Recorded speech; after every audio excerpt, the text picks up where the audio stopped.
অবশেষে উপদেষ্টাদের আশ্বাসে হাসপাতালে ফিরলেন আহতরা।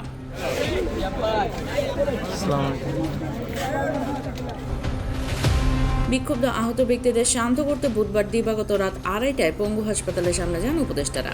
স্বাস্থ্য উপদেষ্টা নূরজাহান বেগমের পদত্যাগের দাবিতে রাজধানীর জাতীয় অর্থোপেডিক হাসপাতাল ও পুনর্বাসন প্রতিষ্ঠানের সামনে বিক্ষোভরত গণ অভ্যুত্থানে আহত ব্যক্তিরা হাসপাতালে ফিরে গেছেন।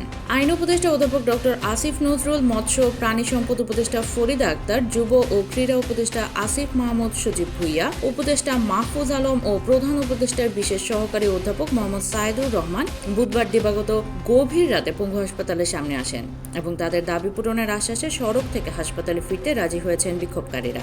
উপদেষ্টা মাহফুজ আলম এই সময় বলেন, বৃহস্পতিবার দুপুর 2টায় সচিবালয়ে আহতদের প্রতিনিধিদের উপস্থিতিতে কিভাবে তাদের পাশে সরকার থাকতে পারে সে বিষয়ে বৈঠক হবে, সেখানে আলোচনা করা হবে। আইন উপদেষ্টা আসিফ নজরুল বলে, আমাদের ব্যর্থতা আছে, ভুল আছে, আপনাদের প্রতি আমাদের আরো অনেক বেশি দায়িত্বশীল হওয়া উচিত ছিল।